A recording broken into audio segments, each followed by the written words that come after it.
Chi-town, you can get a taste. Houston, you can get a taste. Hey, Portland, you can get a taste. Overseas, let them bitches taste. She can get a taste. She can get a taste. Do you love the taste?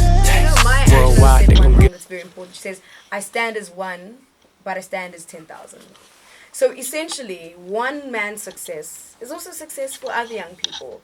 And in so doing, we have the likes of Louis in the studio with us. And he's chatting to us about his process, or rather the journey as an entrepreneur, as a building brand. Because more than anything, you're more than an entrepreneur, but you're someone that is walking the talk. And you're pushing the talk and communicating the talk and living it as well. So before we broke for a bit, before Robachanyane, it's like it's an ad break of its own kind. We were speaking about one thing, a concept I speak about quite a lot is the fear of failure. Yeah. And maybe that's a crippling thing for young people. Young people, they say we're eating our newness. But also what's crippling as well in eating their newness is the fear of the success of their newness, of their youth. Yeah. So how did you overcome the fear of failure, especially in business? Because to say that you've lost, to say that you failed, to say that you've gone bankrupt, it's all kinds of things. How did you overcome that fear? And then we're going to speak about the flaws. First failure, then flaws. Okay. For me, I grew up understanding one thing, that I came from a disadvantaged background. Right? I knew from an early age, from my parents, my father taught me the history of my family, my grandfather, my forefathers.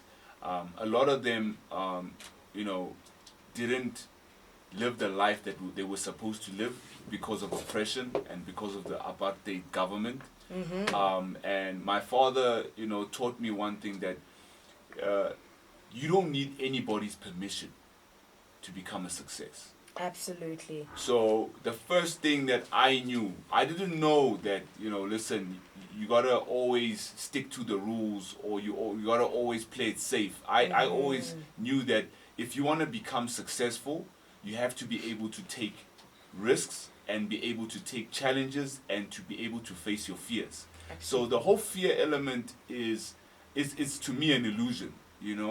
I always believe in God, and I always believe that if I put my faith in God, then I'm able to remove the fear out of any situation. So when it comes to being in business or having a dream, or it can be even a relationship. Let's say I'm about to get married right now, right? And I love you saying "let's say," because it sounds like you're saying figuratively. Le mametse, mamelang basadi. If no one slip and slide in the DM. Muna are o engaging wanesu di khomu di tswile. Yeah, I can't keep that like on the low no more. No, absolutely not. It's gotta be out there that I'm engaged, I'm off the market. And speaking of engaged, I think the lady is here with us. She's sitting pretty on the couch. Beautiful fiance, she's here.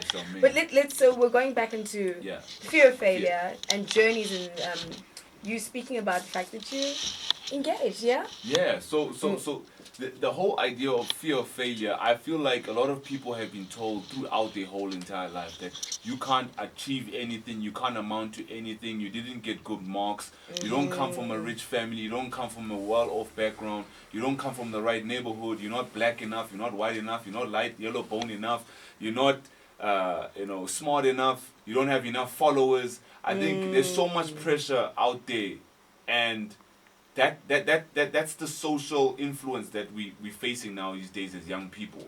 And my desire and how I overcame the fear of failure was to understand that greater is he who is in me than the one that is in the world. Absolutely. So I always go back to the Word of God. I always go back to the principles and the values that my parents taught me when I was young. Have a good reputation. Have a good integrity. Have a good influence on the community. Give back to the community. No matter how much I get, I must be known as the biggest giver. And I will always attribute my ability to overcome fear by giving back to the community. You know, sometimes people will ask a lot of questions about what you're doing in business, how you're doing your business, but you can never question the results. You know, you can question 1 + 1, but you can never question the answer, and the answer is 2. So it's the same thing as if you want to achieve something in business, make sure that your dreams are valid. Make sure that whatever you're doing can be justifiable and can be achievable by anyone else. So, yeah. Absolutely, and such wise words from a young gentleman. But you know, there's no journey that is devoid of struggle and strife. And essentially, those are the character building moments, I would say, where you feel like you fall and you feel like you're failing. And it's how you get up. It's not about how many times, how many times did you get up and say, you know what, I rise to another challenge, I rise to a new day. And you know, I went to a talk, and John Sane, he's a futurist. He looks into the world of the future and how we can future-proof ourselves to ensure that we're prepared. And he said, today can either be one day or it can be day one. So you can always start afresh. So when it came to the moments where you may have fallen from grace, where, you know, and sometimes social media tends to ruffle up some people's feathers. How are you able to pick yourself up and to say that, you know what, despite my shortcomings, I have a purpose, I have a passion, I've turned it to profit. Here I am. It's a new day. It's day one. I feel like the important thing for me is never give up. That mentality of never give up.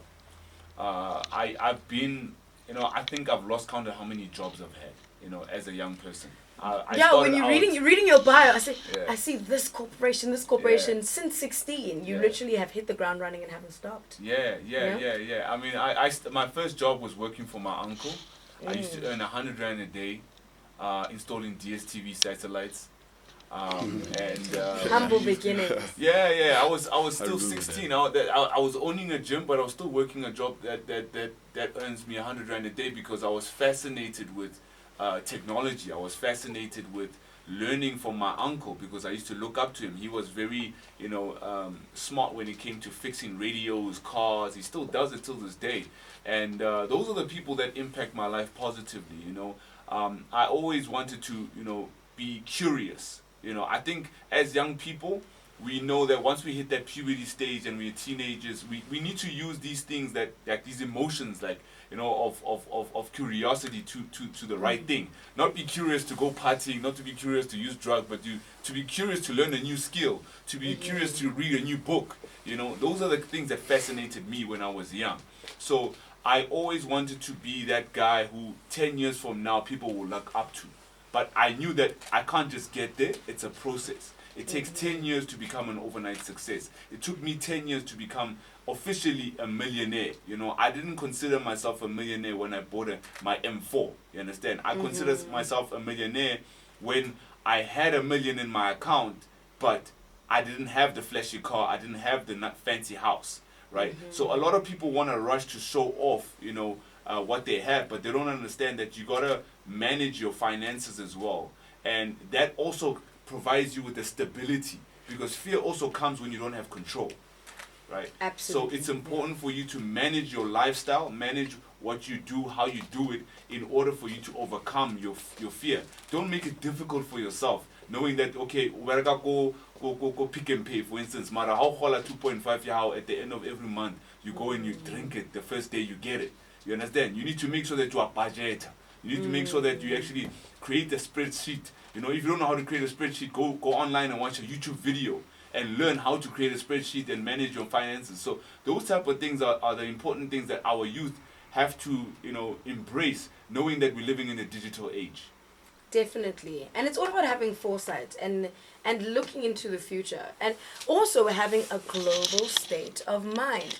And in so doing, I tell you, we have great music, great conversation. I don't want this conversation to end, but naturally we still have to give you some great songs. This one is Paris, Tokyo by Lupe Fiasco. We see you on the flip side of this. Remember, send through your questions, chat to us on social media at Massive Metro, and the hashtag, as per usual, is a hashtag Munate Breakfast. Music. Trying to find them out. I'm just like, where is it? Yeah. I'm trying to sit there, but here and everywhere. What up, y'all? So my Instagram, just to listen, it stopped my live story because it says there is music playing. So if there's music that hasn't been, that you don't have rights to, you can't put it on your live story. Are you serious? Literally, it says live story stopped due to music. What? I'm like, So amazing. I'm like, what? That means people literally like there's like copyrights on Instagram. Because another thing. Oh, let me stop this. It's gonna recognize New Orleans. Yeah, it's dope for musicians, I guess. They can't steal it. Yeah, you can't sell it. But at the same time, it's like, but it's only a live story. It's irritating because I'm like, because I miss. The lighting in here is It's great. phenomenal. Dude, I literally brought my own lights just in case. Yeah, but as soon as I got in here, dude, I'll show you a clip. Shot town, you can get a taste. Houston, you can get a taste. Hey,